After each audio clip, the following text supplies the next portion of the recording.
when I think about P3s, I don't even have to get to the point of arguing about broad public policy questions like who controls the asset at the end of the day and the health policy implications of it, because I just look at the economics of it and it just cries out that this doesn't make any sense. For a couple of very simple reasons. The most important of these is that these P3 projects are all major capital projects. In other words, there's large amounts of money that are being invested in creating a new asset of one kind or another, a hospital, a school, a road, or whatever. And in order to build these things, somebody has to borrow some money on the capital markets in order to do that. And if a government goes to borrow money on the capital markets, right now the Ontario government would pay about 4% to borrow the money. A year ago, a private P3 operator would have paid 2%, or in the lingo of the industry, 200 basis points more like 6% to borrow the money. That was a year ago before the credit crunch hit.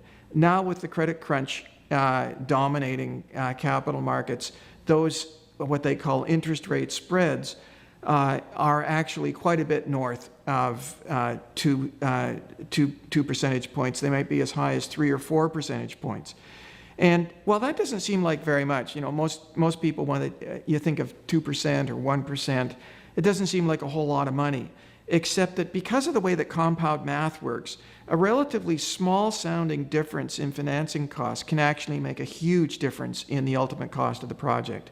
To give you a bit of a sense of this, for basically a rule of thumb is that for every 1 percentage point difference in the cost of borrowing money for a project that lasts 20 or 25 years, you can count on the total cost of the project increasing by about 20%. So if the borrowing cost differential is 2%, we're looking at a cost disadvantage for the P3 project of anywhere in the range of 40 to 50% higher for the P3 project than for doing it conventionally through government financing.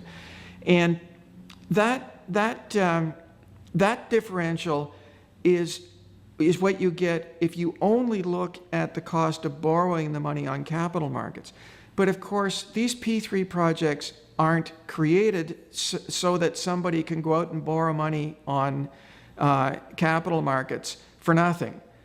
These projects are created so that the corporations that operate these things and build these things can make a return on the equity that they invest in the project. In other words, they borrow part of the money, and part of the money they invest in it directly themselves.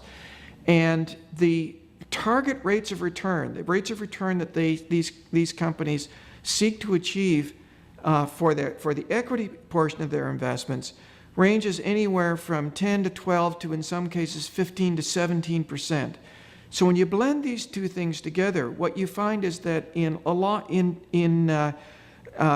comprehensive P3 projects that last for 20, 25 years and involve significant equity investments by the P3 operator, you can look at cost of capital differences of anywhere in the range of 3 to 4, sometimes 5 percentage points. You can look at a blended cost of capital of somewhere in the range of 8%.